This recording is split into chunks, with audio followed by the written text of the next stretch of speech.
These long dog days of summer, I mean, we just made it through a heat wave. Mama was parched through this heat wave. I was hitting up Dunkin' every single day, and I will continue to probably for the rest of my days, but especially this summer. Dunkin' is helping everyone stay cool this summer with its lineup of refreshers.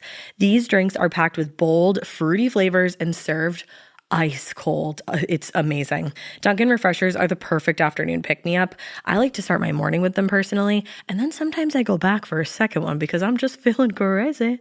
They come in a variety of delicious flavors, including fan favorites mango pineapple and strawberry dragon fruit. And then for a limited time, there's black cherry and there's pink pineapple.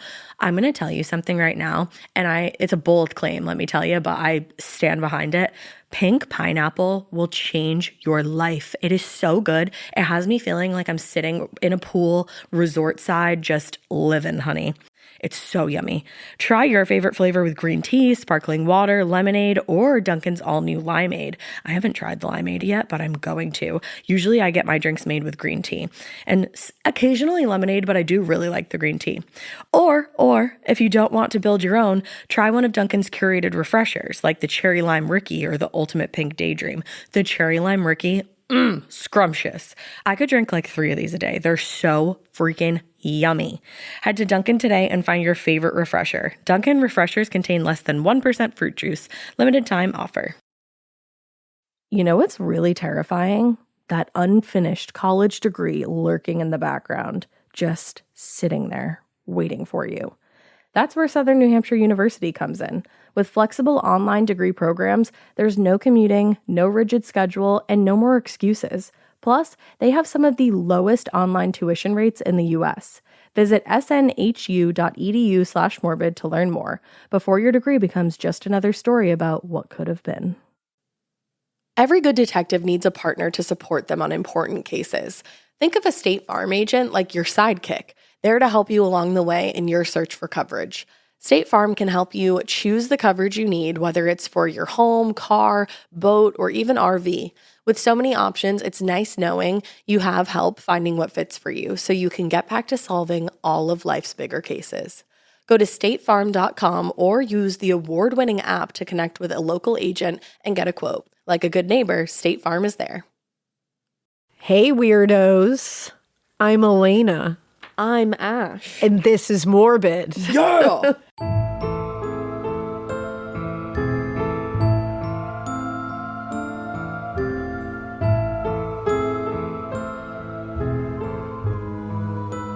I feel like we should have body slammed at the end of that.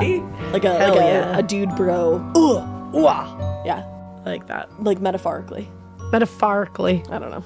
I like that. So, overtook me.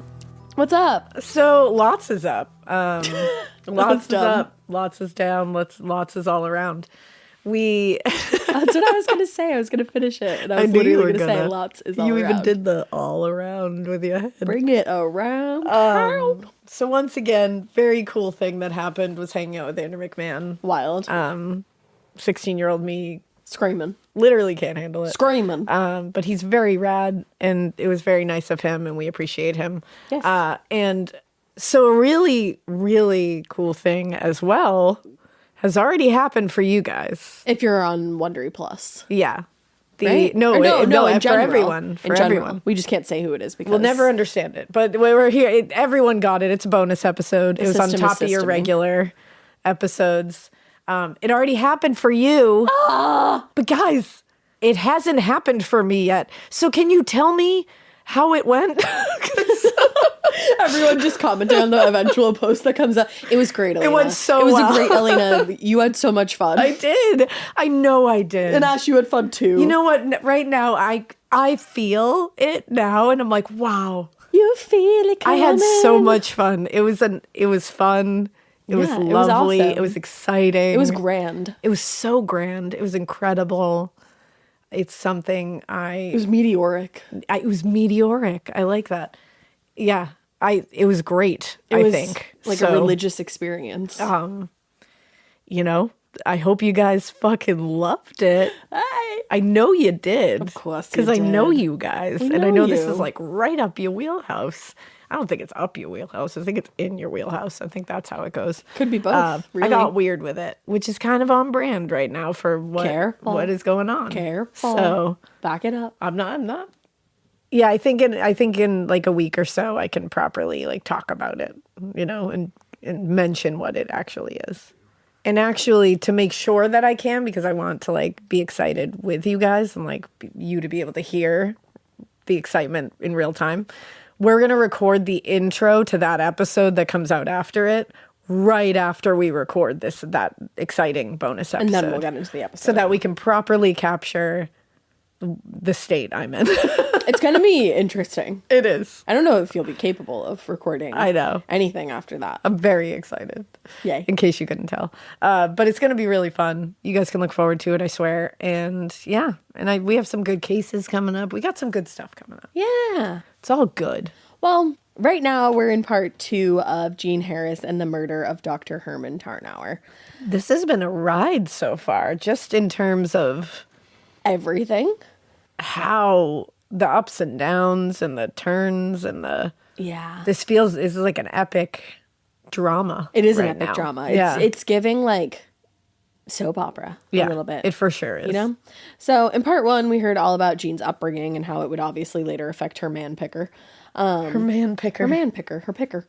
How her first marriage didn't work out. How fucking everybody hated Jim. Yeah. And how she was so close to a second chance at marriage with Dr. Herman Tarnower, but how that all ultimately unraveled. Then, of course, we got into how she started relying on Disoxin, a prescription form of methamphetamine. You know the one. Yep. That was for her chronic back pain. And how that was really starting to change her personality and shift her way of thinking. Yeah. And then, of course, we got into Dr. Tarnower's relationship with his girlfriend Lynn, and how that kind of lined up with some pretty scary and strange harassing phone calls that were leaving Jean quite paranoid. Yeah, understandably. So, now let's get into part 2. At the same time that her relationship with Dr. Tarnower seemed to be basically reaching a pretty bitter end, Jean was at the peak of her career. Which you would have hoped would have kind of taken all that energy. I know. But it's not always that easy. No, and I think where she was in a mental state, it just wasn't possible for her to really like relish in that. Sometimes it's hard to disengage. It is, exactly. So as the headmistress of one of the nation's most elite private schools, like I was saying in part 1, she regularly attended galas and dinner parties with some of the nation's wealthiest families. And she was invited to speak at education conferences around the country. In a letter to High in 1977, she wrote, "My workday begins at 8 a.m. and lasts until I drop." Damn. So it's like she was at the peak of her career, but it was also really taxing on her physical health and her mental health. For sure. And her relationship with High is taxing on her mental health. Yeah. So. And it's like sometimes having that busy of like a professional life can like distract you a little bit, but it doesn't, the second you come out of it. It all comes crashing down. And you're burning the candle at both ends. It's not healthy. Precisely. So like the Thomas School, the Madeira School had also been struggling in the mid-70s, including an incident, this is fucking awful, where a mentally ill man abducted and sexually assaulted one of the students. He left her tied to a tree on campus, and she died from exposure. Holy shit. Yeah, it's something we're definitely going to look more into. That's horrific. Yeah, well, it was this incident that eventually led the previous headmistress to retire. You can imagine why. Opening the job for somebody new who could, revitalize the school. One of the board members later said of their search for a replacement, "We wanted someone womanly." Like a woman? Is that what are you talking about? Cool. We wanted someone womanly. What? That's all? I guess. That's the requirement? Well, Jean was womanly. She met all the board's criteria for an ideal headmistress. Wow. But the job proved far harder and, like I was saying, way more emotionally taxing than she had anticipated. And adding to her stress was the additional work that she had taken on in order to help High with a diet book that he was actually contracted to produce about his popular Scarsdale diet. This is like a high-protein, low-carb method of weight loss. And despite its immense popularity at the time, the Scarsdale diet, has since been labeled a pretty good example of a fad diet, where you would lose a great deal of weight when you first did this, but once you stop dieting, you just gain the weight back because it's not sustainable. Yeah. I have feelings about diets for the most part. I do too. So. It's a very unhealthy industry. It is. I don't care. Don't come at me. Yeah. Nevertheless. It's my opinion. It's my opinion!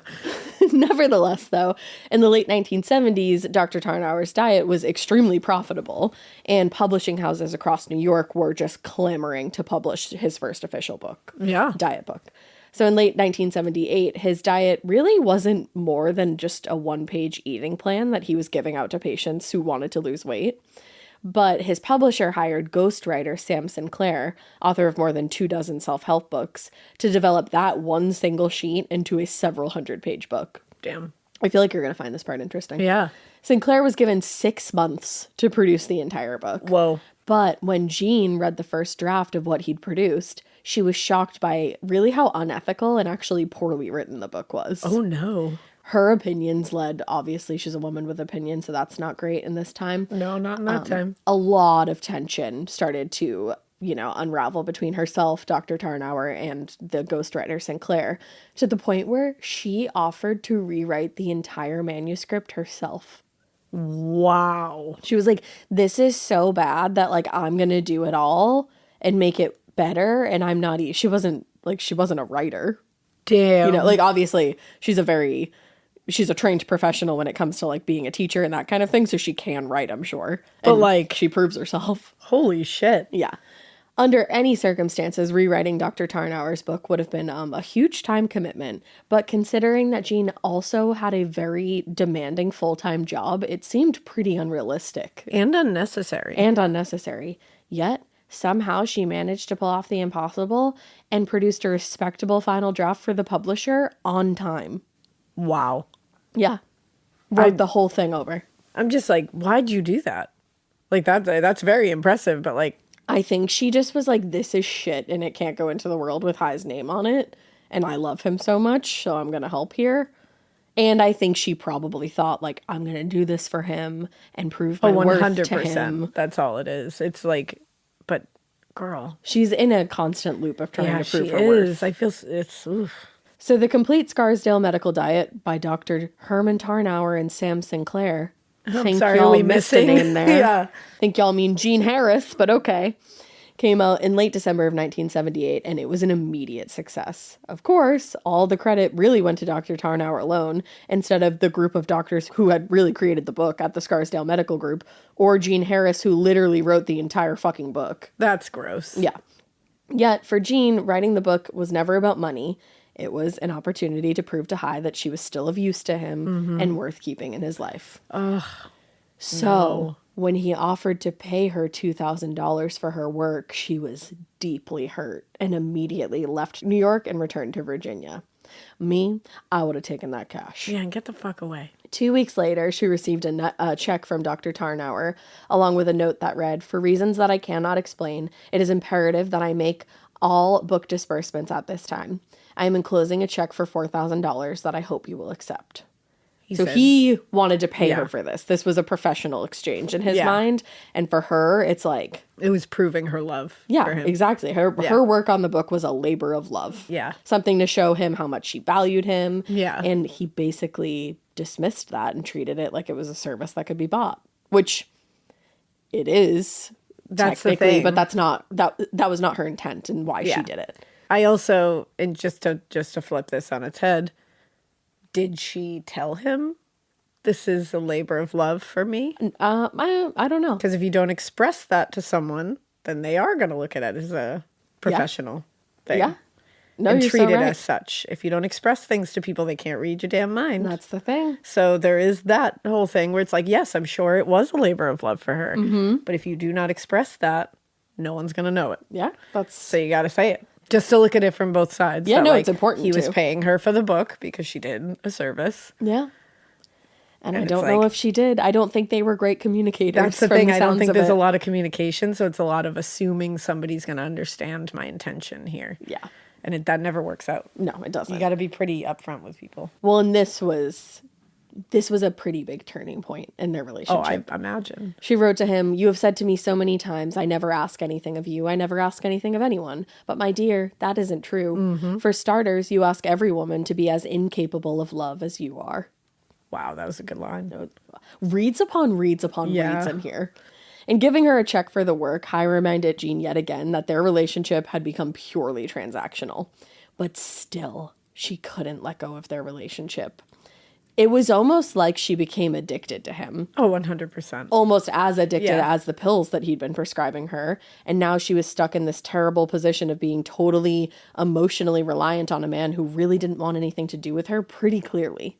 Yeah, and at that point, it's like if he is being clear that, like, nothing is coming of this, you got to walk away. Yep. Then it does become on you that you're not letting it go. And I do think it got to that point. And that's the thing. It's like there's times when, and again, I don't know what the interactions were or anything like that. No, it's none like of us do. If he was, because it's shitty when someone's pretending that they're alluding that there might be something there. Of course, that's going to leave you with a little string of hope. Of course. And when you're in that position of desperation and you love someone and you're, all that, you're going to take anything as a little string of hope.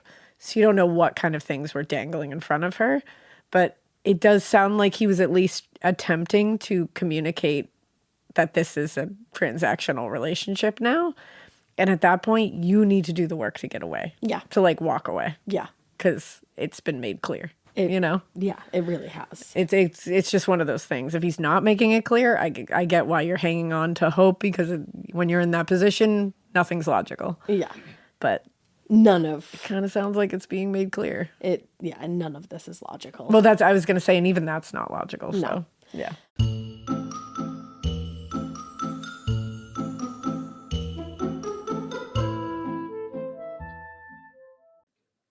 This part of the show is brought to you by Anua, the Korean skincare brand known for scientific, gentle, yet effective formulations.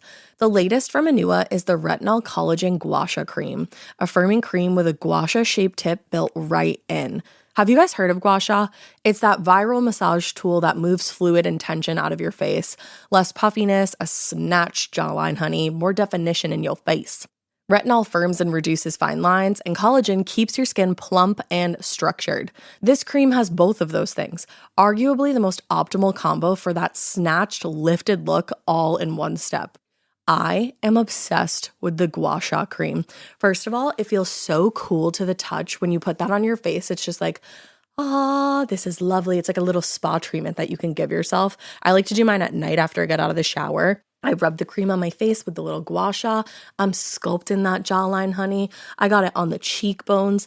And actually, I had a facial the other day, and the lady doing my facial, the professional, she said, "Do you use a gua sha at home?" And I said, "I do." And I said, "How did you know that?" And she said, "I didn't have those little like bumps in my chin or like different areas like that." So she could tell that I was using the gua sha. And I said, "Oh my God." I just feel like I wake up less puffy in the morning when I do it the night before. But you can do it whenever you want to. I, 10 out of 10, recommend this product.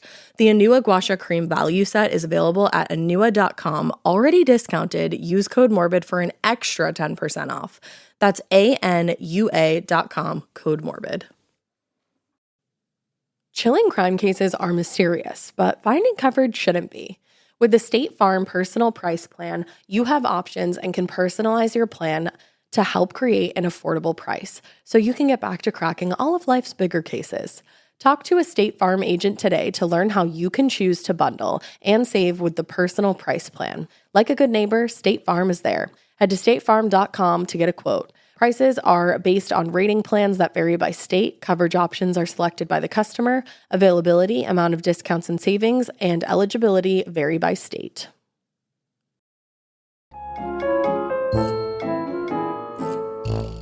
Well, throughout the later years of the 1970s, Jean's relationship with Dr. Tarnower began to crumble at a pretty rapid rate.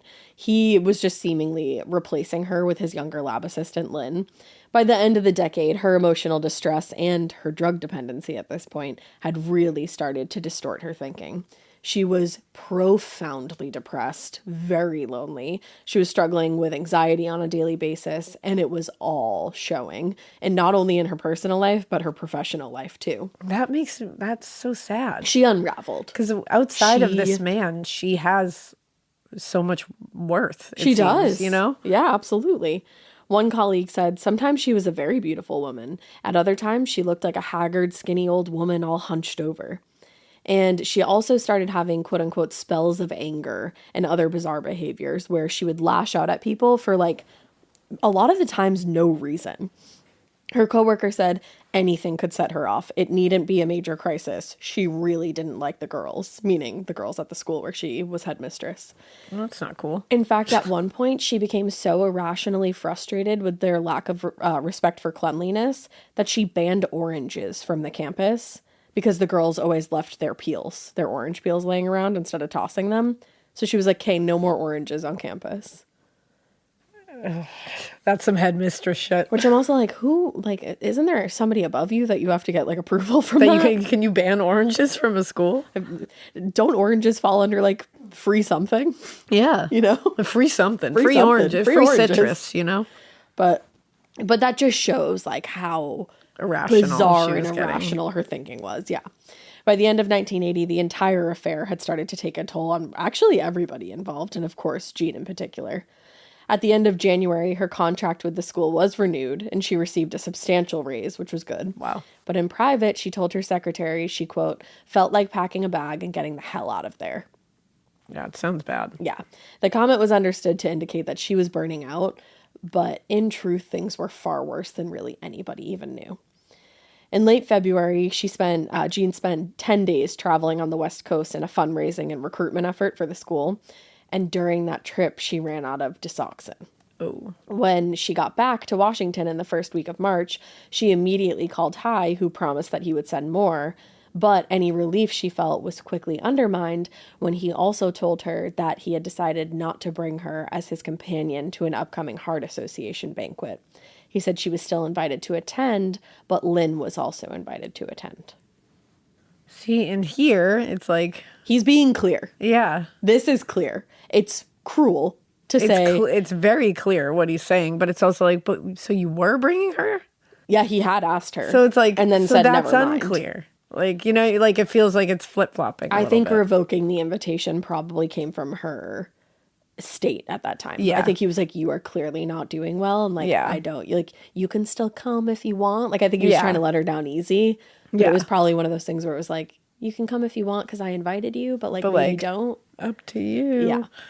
And like I said, when Hy had initially asked her to accompany him to the banquet, like he did, Jean took that invitation to mean that things between them were returning to normal. Of course. So his decision to attend the banquet alone now not only felt like a rejection of her as a companion, but also an indication that she was now on equal ground with Lynn. Because Lynn, he wasn't going with Lynn, but she was invited to come if she wanted to. Oh. Yeah. And she always believed that Lynn was nothing more than Hy's mistress, which meant that she probably, like Jean herself probably was at this point too. Damn. You know? So his rejection was an absolute shock to Jean, which is interesting. But rather than react in the moment, she simply said she'd call him back, and she abruptly hung up the phone. In the days that followed, she seemed to operate on autopilot, meeting with difficult parents and students, a lot of whom were confrontational. It's a very, elite school. And by then, Desoxin had completely left her body, and the symptoms of withdrawal were starting to set in. Oh, no. Among other things, she was feeling even more depressed and despondent, and her ability to cope with her declining mental health pretty much evaporated. Oh, this is really sad. It's very sad. On the evening of March 9th, after spending days unable to reach Hy, and he hasn't sent a prescription, he's basically just like ghosting her. Oh, fuck. She sat down to write her lover a letter. She said, I am distraught as I write this. Your phone call to tell me you preferred the company of a vicious, adulterous psychotic was topped by a call from the dean of students 10 minutes later and has kept me awake for almost 36 hours. What I say will ramble, but it will be the truth, and I have to do something besides shriek with pain. And this is a quote. I haven't played the slave for you. I would have never committed adultery for you, but I have added a dimension to your life and given you pleasure and dignity as you have me.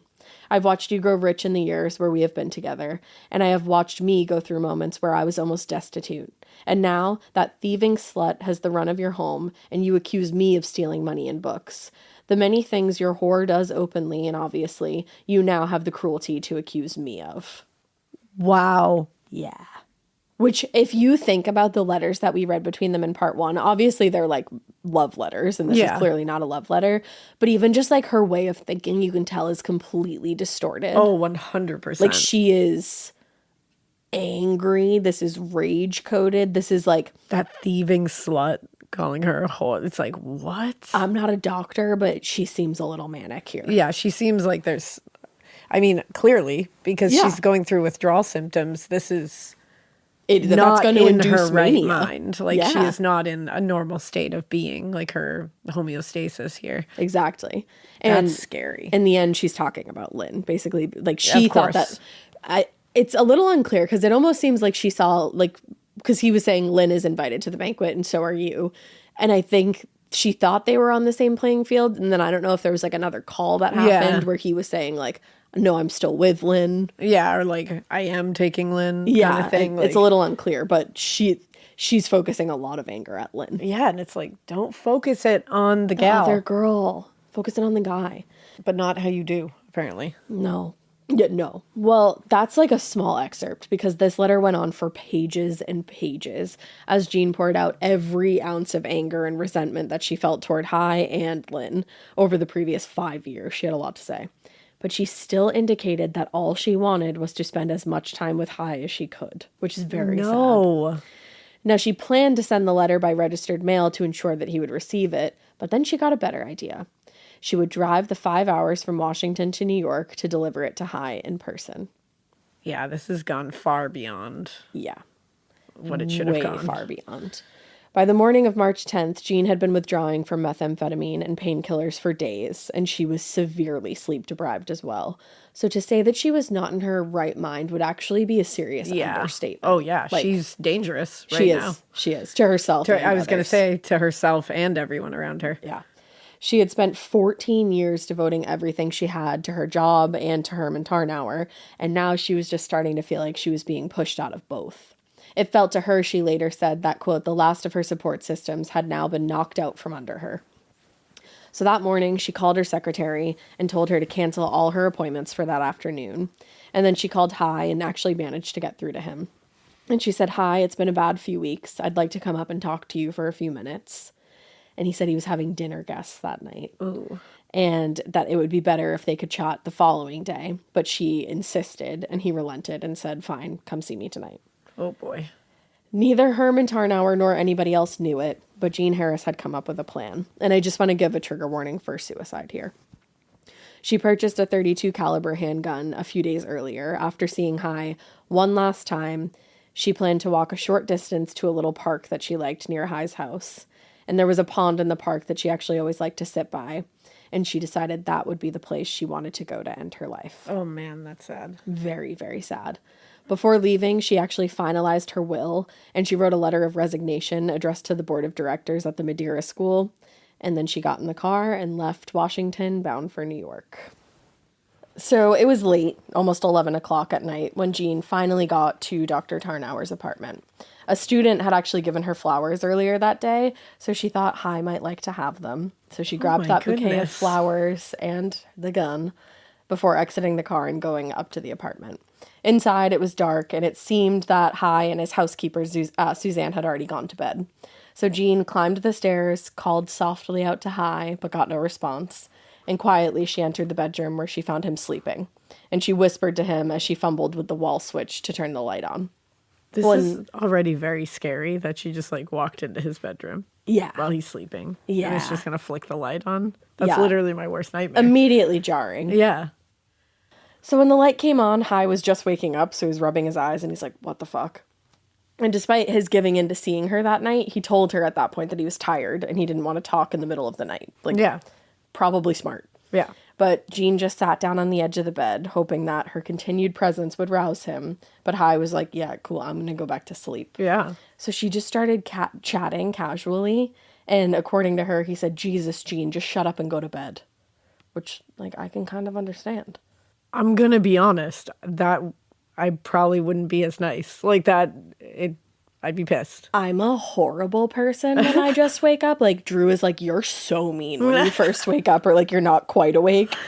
I think I would say worse, possibly. Yeah, I definitely. And if you're saying I'm going to, like, I was asleep and you woke me up by walking in my room and flicking the light on and then just talking at me and I tell you to leave, I'm going to sleep, and you just keep talking, yeah, I'm going to say shut up and go to bed. And like talking about nothing, like just casually sitting there on the edge of my bed talking. Come on, stop it. That's also how you know that she is very much not She's thinking not all clearly there here, because this is not logical behavior. And it's not logical, and it's not characteristic for her. No. Like based on everything This we just know. seems over the top. Yeah.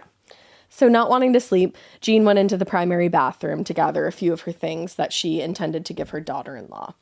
It had always been the responsibility of High's housekeeper, Suzanne, to remove Jean's things when she left and replace them with Lynn's clothing, and vice versa when Jean was coming. That's fucked up. Which, like, think of that job. Being like, oh, let me take this woman's clothes. One mistress's stuff out. And that's fucked up. Yeah, that's super fucked up. That's really fucked up.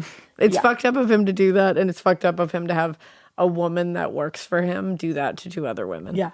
Like, that's a lot of manipulation. Again, it reminds me of Richard and his housekeeper that was in love with him. Yep. So, not saying that his housekeeper was in love with him, she wasn't. But Jean was surprised when she switched on the light and found the room filled with somebody else's clothing.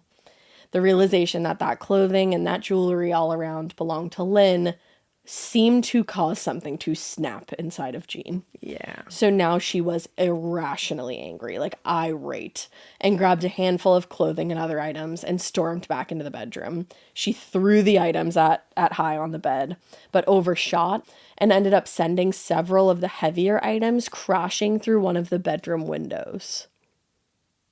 Yeah. I don't know. This has escalated to a point. Also, I'm like, what did you throw between clothing and jewelry that it crashed through a bedroom window? Was it like shoes or something? Maybe. But Maybe also, shoes. you gotta hum those shoes at a window to get them to go through. Yeah. So That's like, the thing. I don't know if this was simple overshooting of the bed. I think it was humming as hard as you can. I think so too. Yeah. And this whole version of events is Jean's version of events, obviously. So we're going to have to kind of step in every now and again and say, like, she said that happened, but we probably think this. Yeah.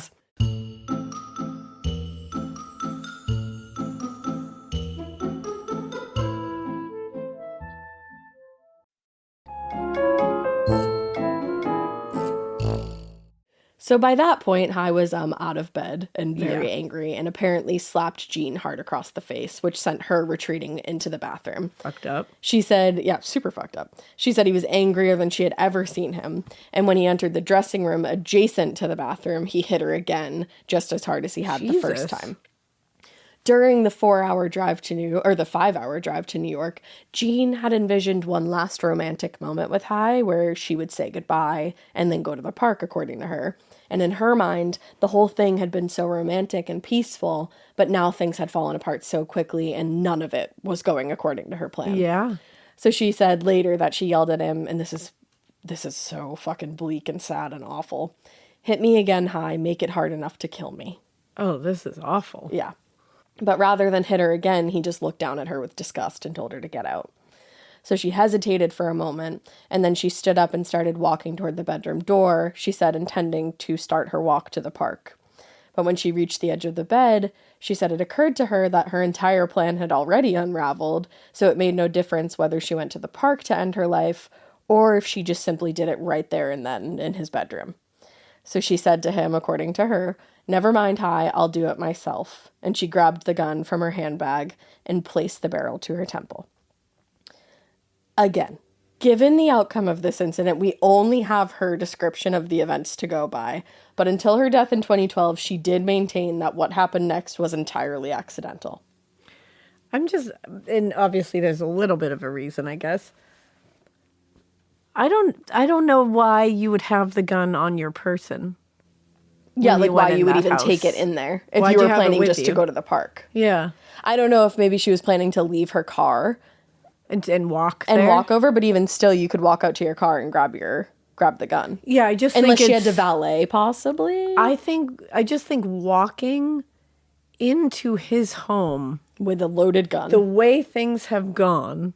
This episode is brought to you by SoFi, the all-in-one finance app where you can bank, borrow, and invest all in one place. Let's talk about bank accounts for a second. The average bank savings rate is 0.39% in interest. You're earning pennies on your savings, and it doesn't have to be that way.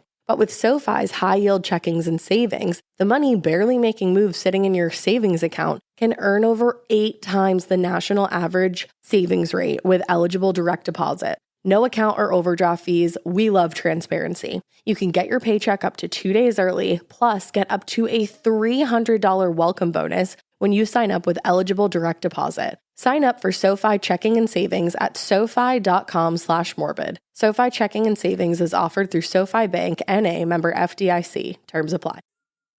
Getting scared is one thing. Getting a thrill is, well, you want more of those in your life. The Genesis GV70 is built to thrill, baby. A thrilling yet elegant design always makes driving the GV70 an exciting adventure. Its powerful athletic stance screams performance and turns heads. Everybody's looking at you, girl, or boy, or whoever.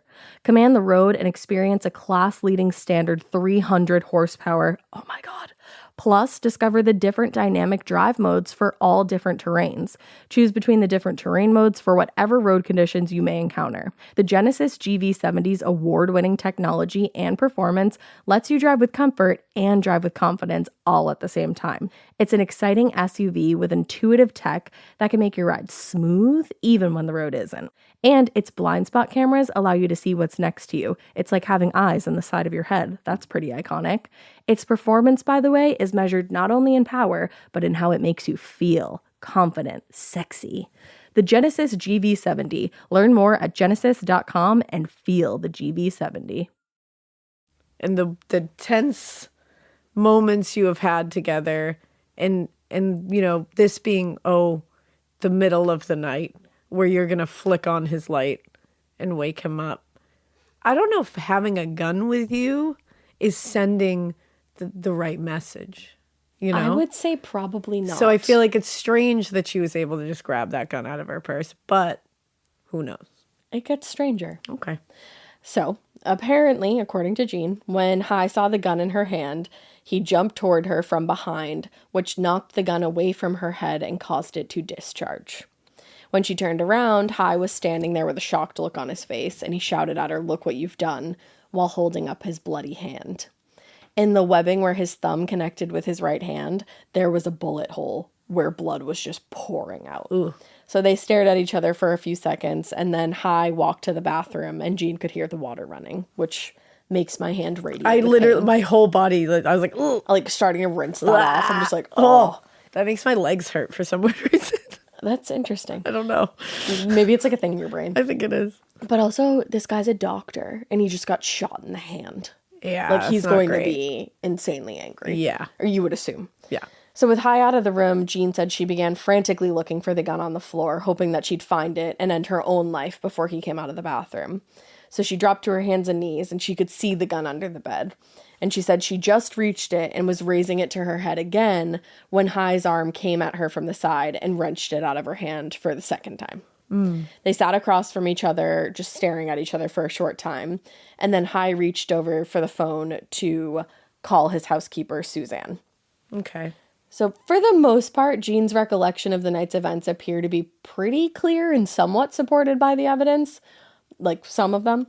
But when it comes to what happened after Hai reached for the phone, her version of events became cloudy and left investigators with a lot of questions. Okay. According to Jean, she must have tried to reach for the gun again because she recalled physically fighting with Hai. And during that attack, she was struck in the face again. And during the struggle, she fell back on the bed with Hai on top of her, and she felt something poking her stomach. She assumed it was the barrel of the gun, so she squeezed the trigger and heard a loud bang as the gun went off. But to her surprise, she didn't feel any pain. Hai then slid off of her, and without thinking, she jumped off the bed and ran toward the bathroom, knowing that she needed to shoot herself again or he was definitely going to get the gun from her for a third time. So Hai was on his knees by the side of the bed, and when Jean stopped and looked at him, she didn't understand why he stopped chasing her. But without giving it much thought, she raised the gun to her head, took a deep breath, and pulled the trigger, she said. She said the gun made a clicking sound, but nothing happened. And then she looked down and saw that all of the chambers were empty. She ran to the bathroom and she started rummaging around in her pocket for more bullets, so she had more bullets, which is strange to me. Also, how many chambers are in this gun? 2 shots have gone off, correct? according to Jean, we'll get there. Because, Yeah. you just threw 2 in there? No. So she ran. And again, why do you have more bullets? If you're planning on just shooting yourself, you would have just taken that loaded gun. In my opinion, you would have just taken that loaded gun with you.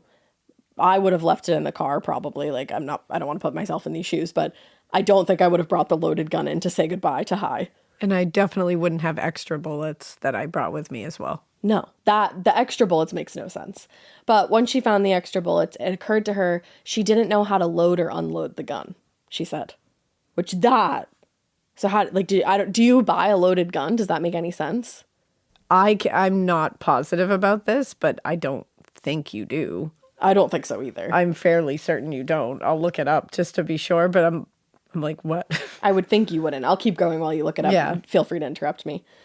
So she banged the gun on the side of the bathtub, hoping to dislodge the empty shells, but all she succeeded in doing was breaking the cylinder from the gun, which meant at that point it was useless. You cannot buy a loaded gun. I didn't think so. In the United States. That makes sense. I didn't think so either, but I was like, I don't want to claim that I know this for sure. You never know if maybe she said to the person, I don't know how to load this. Can you load it up for me? And they did something illegally, but I don't know. I'm going to go with no on that one. I would go with no on that too. But at this point, she remembered exiting the bathroom and telling Hai that the gun was broken.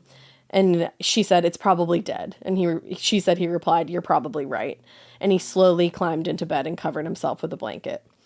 Then, according to Jean, it was then that she realized Hai was injured.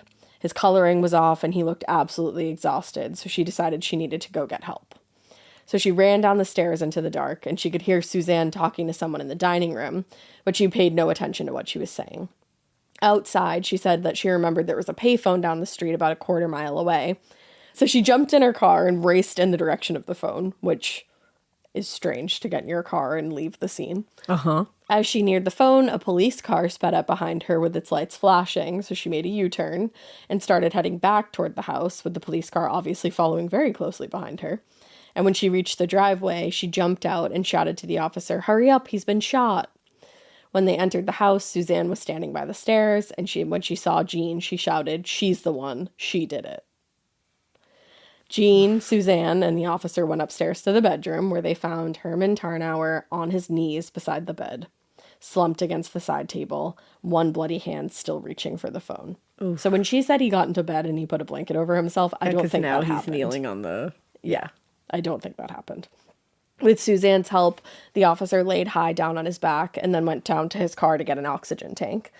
Jean lay across the bed, just caressing Hai's face as he lay on the floor struggling to breathe, and asked him, "Oh, Hai, why didn't you kill me?" A short time later, Dr. Herman Tarnower died from a severed artery caused when a bullet entered his chest. So he just bled out. I have some Several questions. Uh-huh.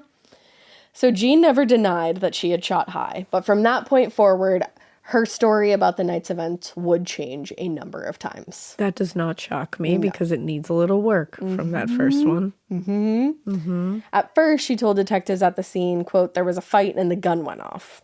In his testimony in court, Officer Daniel O'Sullivan recounted his questioning of Jean for the jury.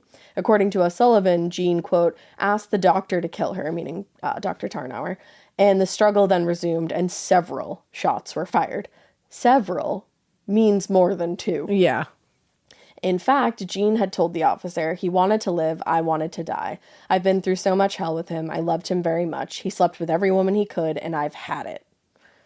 The next morning, the news of the murder broke on the front page of the New York Times, and in the article, Police Chief William Harris is quoted as saying, "We found a revolver in the glove compartment of her car, and she made certain admissions." Okay. So she threw it in the glove compartment. Yeah.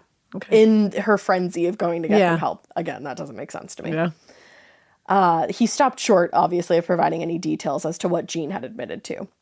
Later that day, she was booked on a charge of second-degree murder, a charge which her lawyer strongly objected to. The lawyer, Joel Arnau, told reporters, "Nothing I've heard would apply to intentional homicide." Okay. Which, it's gray. Yeah. I don't know. Yeah. The story of High's murder, though, obviously was one of the most scandalous things to hit the front page in a long time. He was one of the most well-known and well-respected doctors in the country at the time, and it seemed like he'd been killed by a jealous lover who also came from high society. Now, like I said earlier, Jean stuck to her story, and she stuck to her story in the way that she maintained that it was an accident. But the other aspects of the story didn't make sense, like you and I have kind of touched on. According to Jean, she did shoot High in the hand and one time in the stomach, thinking that she was shooting herself. But when Dr. I think it's Lewis Rowe, performed the autopsy the next day, he noted that Dr. Tarnower had been struck by 4 bullets. Yeah. 4. Yeah. 1 in the upper interior chest wall, 1 in the hand, 1 in the right arm, and 1 in the shoulder. Yeah. So that doesn't even really make sense for if he's on top of her and she feels the gun poking her stomach. That was my he would main have been question. Shot in the stomach if they're belly to belly, like you would imagine they would be. Yep. Or even really like they could have been groin to belly if he's a bit taller than her. Yeah. You know? Like, but for his chest to be at her stomach, that doesn't make a lot of sense. That doesn't make any sense. If he has climbed on top of her, like she said. Yeah. No, none of that makes sense. And the amount of bullets that were shot. Yeah. I don't believe her story. I don't either. Yeah. So it was the bullet that entered near his shoulder that likely killed him. According to the autopsy, the bullet had entered the right chest cavity, fracturing 3 ribs. The fractures had caused the laceration of the pleural lining. The bullet had traveled in a downward trajectory on the surface of the lung, causing a great deal of hemorrhaging in lung tissue. Oof. It continued downward, perforating the diaphragm and the front part of the right kidney, where it was recovered. Damn. So it really went banged around in there. Yeah. The autopsy directly contradicted Jean's story. Like, yeah, everywhere. to me, it's black and white there. It is. Not only had High been shot 2 more times than she had even told police, but he'd also been shot in multiple locations, including 1 wound that indicated the shooter had actually been standing over him. A downward trajectory. Exactly. Dr. Rowe concluded, Dr. Tarnower's wounds are not consistent with a struggle over a gun between a left-handed woman and a right-handed man. Yeah. I mean, I believe that forensic pathologist. Mm-hmm.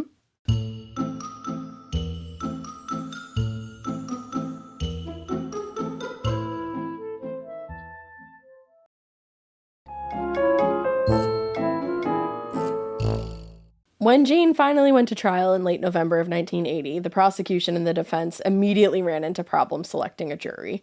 Not only had a lot of people heard about the scandal in the paper or on the news, they were also familiar with the Scarsdale diet, and many prospective jurors had even tried it. Oh, man. So that really puts a wrench in things. That taints it all.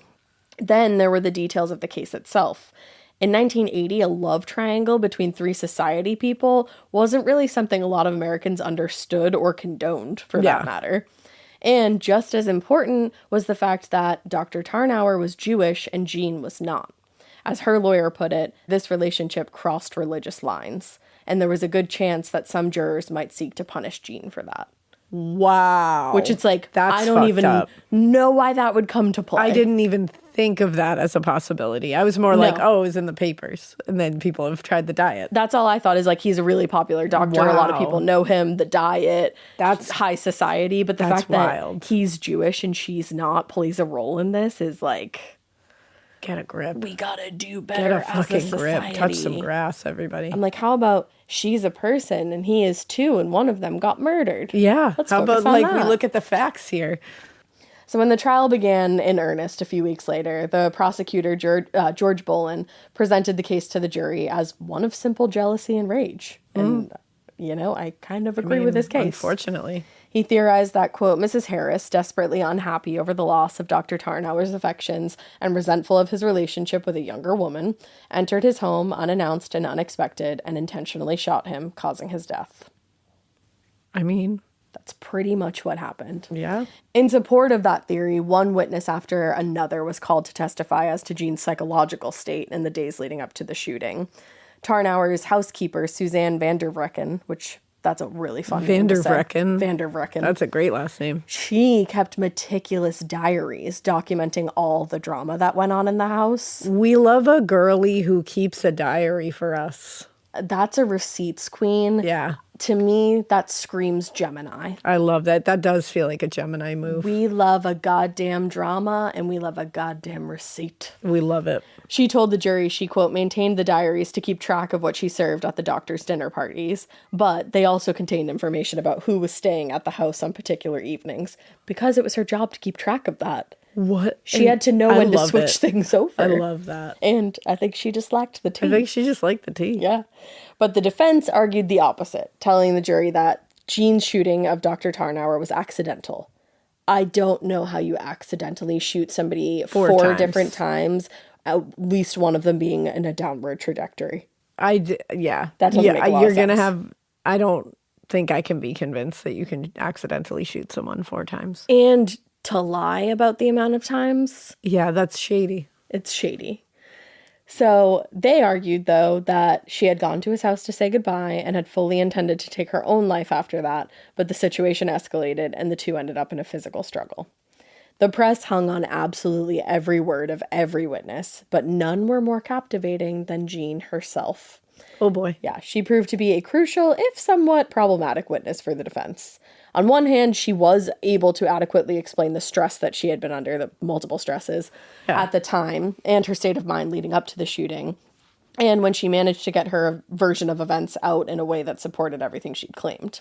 And which you do have to take into account that there's clearly some psychological break, chemical imbalance happening here, which obviously does not make it okay. No. But it does need to be taken into consideration with like what her state of mind was here. I don't necessarily think she had a fully laid out plan for anything that was going to happen that night. I think she probably thought that she would take her life at some point because she wrote her resignation letter to work and finalized her will. Yeah. This episode is brought to you by SoFi, the all-in-one finance app where you can bank, borrow, and invest all in one place. Let's talk about bank accounts for a second. The average bank savings rate is 0.39% in interest. You're earning pennies on your savings, and it doesn't have to be that way. But with SoFi's high-yield checkings and savings, the money barely making moves sitting in your savings account can earn over 8 times the national average savings rate with eligible direct deposit. No account or overdraft fees. We love transparency. You can get your paycheck up to 2 days early, plus get up to a $300 welcome bonus when you sign up with eligible direct deposit. Sign up for SoFi checking and savings at SoFi.com/morbid. SoFi checking and savings is offered through SoFi Bank, N.A., member FDIC. Terms apply. Getting scared is one thing. Getting a thrill is, well, you want more of those in your life. The Genesis GV70 is built to thrill, baby. A thrilling yet elegant design always makes driving the GV70 an exciting adventure. Its powerful athletic stance screams performance and turns heads. Everybody's looking at you, girl, or boy, or whoever. Command the road and experience a class-leading standard 300 horsepower. Oh my God. Plus, discover the different dynamic drive modes for all different terrains. Choose between the different terrain modes for whatever road conditions you may encounter. The Genesis GV70's award-winning technology and performance lets you drive with comfort and drive with confidence all at the same time. It's an exciting SUV with intuitive tech that can make your ride smooth even when the road isn't. And its blind spot cameras allow you to see what's next to you. It's like having eyes on the side of your head. That's pretty iconic. Its performance, by the way, is measured not only in power, but in how it makes you feel confident, sexy. The Genesis GV70. Learn more at genesis.com and feel the GV70. It's telling to me. Yeah. But then on the flip side of that, she came with a loaded gun and extra bullets. Yeah. You only presumably need one bullet if you're going to kill yourself. I wonder if this was always going to be a murder-suicide. Yeah. And that she just didn't get to the other part. Yeah, I think that's highly possible. Either backed out of it or didn't have the time to do it. Yeah, because the whole jealousy angle of like, if I can't have you, nobody will, and I can't live without you. To me, this looks like a pretty botched murder-suicide that was botched. Yeah? Yeah. I think you're very much onto something there. But on the other hand, many observers found Jean to be, quote, sad, humorous, and cutting. She had spent so many years. Yeah, humorous is an interesting adjective there. I'm like, sad and cutting, totally. Yeah, but humorous, okay. Like, that's interesting. But she had spent a lot of years among the wealthiest of society and had adopted a lot of their behavior. She was very cold, very distant on the stand, and her behavior, as she described it, was often difficult for many people to empathize with. Equally challenging was the so-called Scarsdale letter, which Jean had written to High before driving to New York. Among other things, the letter made Jean look pretty petty and vindictive. Yeah. Which ultimately then supported the prosecution's theory that she killed out of jealousy. Unfortunately, yeah, it does. It very much does. Because remember, I read an excerpt of that. That was pretty pages and pages long. Yeah. Yeah. So when the case finally came to an end in mid-February of 1981, the jury was instructed that they were to decide whether Jean was guilty or innocent, and if they decide the former, they could choose between a charge of manslaughter or second-degree murder. According to one of the jurors, Marie Jackson, she said, "We never considered the lesser charges. We stuck on the murder charge, and that's all we talked about." Whoa. Which you can kind of understand. Yeah, I mean, it does seem like she came there with a gun. That's the thing, a loaded gun at that. Yeah. The defense had based their argument largely on the fact that Jean was suffering from mental illness at the time, but the jury actually found that difficult to believe. And remember, this wasn't a time where they would have been like, "Oh my God, she's on meth." They would have been like, "Oh, she's on a prescription that, like, we don't know a lot about." Yeah. Jackson told a reporter, "We thought some people might have thought that she was crazy when she did it, but there was no psychiatric testimony about that, so we couldn't do it." Yeah. They should have brought something in. I know. I don't know why they wouldn't. Yeah. In the end, though, it was a reenactment of the shooting that ultimately brought the jury to a unanimous decision. After 48 hours of deliberation, the jury emerged and found Jean Harris guilty of second-degree murder. Ultimately, it was her own testimony and, of course, like I just said, the reconstruction of those events that night that swayed them. Juror Marion Stevens said, "If her intent was suicide, the actions that took place that night should have worked out." Yeah. Which I agree with. It doesn't make sense. To the jury, exactly. It didn't make any sense that Jean would have had multiple opportunities to end her own life, but somehow ended up killing Dr. Tarnower after shooting him 4 times. Exactly. That's the thing. It doesn't add up. Another juror said, "If she never would have got on the stand, I guess I would have had to reconstruct in my mind what happened. But here, I had Jean Harris telling me what did happen." Oop. So it's like she kind of sealed her own fate there. Yeah.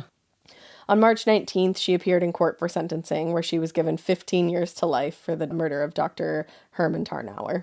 And when asked if she had anything to say on her own behalf, she told the judge, "I did not murder Dr. Tarnower. I loved him very much. No one in this world feels his loss more than I do. I am not guilty. You and Mr. Bolin," the prosecutor, "have arranged my life in such a way that I'll be in a cage for the rest of it, and with irons on my hands every time I get out. That's not justice. It's a travesty of justice." Whoa. I disagree. I mean, that's a pretty heavy statement. I think if you kill someone, you should go to jail for it. Yeah, you made for a little while. Big old mistake, girl. Despite the anger and bitterness that she felt around her sentencing, she was said to have made the most of her time at the Bedford Hills Correctional Facility. She was there for 12 years. She worked in the parenting center while she was incarcerated, teaching parenting classes to the inmate mothers and helping them build skills that they would need to get their kids back after they were done with their sentences. Wow. And she also worked in and started programs that would help other inmates learn skills to help them find work when they were released, including getting a high school diploma or a college degree. Damn. And in the meantime, she appealed her sentence and applied for clemency until she was eventually paroled in 1993. Whoa. She died of natural causes on December 23rd, 2012, at the age of 89. Damn. And that is the story of the murder of Dr. Herman Tarnower and Jean Harris, who committed said murder. What a twisty-turny. Damn. It's just sad. It's just really, really sad. It's really sad. Because I think she snapped a little bit, but actually I didn't even think about, I don't know why that didn't occur to me, that it was probably a murder-suicide. I completely agree with you was there. like, that's what it reads to me. When I first went through this, I was like, I think she snapped when she got into the bathroom and Lynn's clothes were there. Yeah. And that's when she killed him. Mm-hmm. But I think you're right. That could have been her plan all along. And that's why she had all those bullets. Yeah, because she was like, who knows how many bullets it's going to take to kill him. Yeah. And then I need one left over. Yeah. So it just makes sense. You're not going there to take your own life with a purse full of bullets. No. I just don't and get a loaded that. gun. Yeah. Yeah, I think that makes a lot of sense. Yeah. I think you're pretty right there. Yeah. It's just really sad. It's really a sad case. And it's like none of this really ever had to happen No. if you just moved on from him, Yeah. you know? Like, it was just... And I think he was somewhat of a womanizer, but I don't think he deserved that ending. No, I don't think he deserved to die. I think it's like he was doing what he had always done, and people had let him do it for a long time. So she let him. And then she kind of let him do it as well until she didn't. Yeah. And yeah, it's sad. None of that had to happen. No, literally none of it at all. Yeah. And it started so I know, purely, it sounded like such a great meet cute. A beautiful love affair at first. I was like, wow, I'm rooting for you two kids. Yeah, but then it pops off really quick. Yeah. Crazy. So that's the story. We got some more stuff coming your way. Some very exciting stuff, especially this girl over here. Her eyes just lit the fuck up. Hell yeah. I think it's already happened, but we told you about it in the beginning. Yeah. But we'll record right after so you can get the full feeling. Yeah. And with all of that being said, you guys, we hope you keep listening. And we hope you keep it weird. But not so weird that any of this takes place. No. You gotta get out when it's time to go, babe. Yeah, get out of there. Yeah, hit the road, girl. Hit the road, Jean. That's right. Don't you come back. No. No.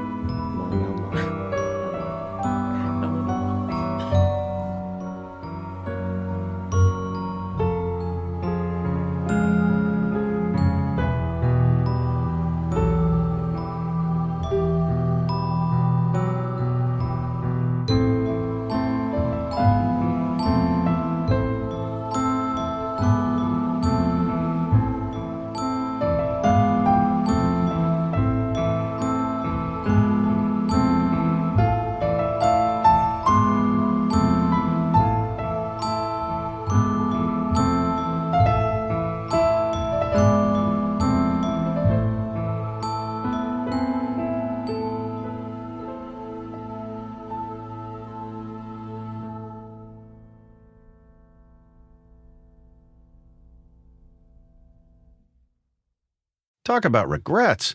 We all know someone who's been in a car accident and said, I don't need to call a lawyer, only to regret it after their pain and damages were worse than expected. When someone hurts you, you deserve to be compensated fairly. Morgan & Morgan is America's largest injury law firm, fighting for the people for over 35 years. Injured? Visit forthepeople.com/podcast. That's forthepeople.com/podcast. Their fee is free unless they win. Traditional home security only alerts you after a break-in, and that's too late. Simply Safe is changing that. Stop. This is Simply Safe. Police are on the way. We don't just alert, we stop crime before it starts. Simply Safe, plan starting around $1 a day. Save 50% on your new system with professional monitoring at simplysafe.com/SXM or with promo code SXM. Outdoor deterrence requires a Simply Safe Active Guard outdoor protection plan starting at $49.99 a month. Visit simplysafe.com/licenses for alarm license information. Tennessee 2012.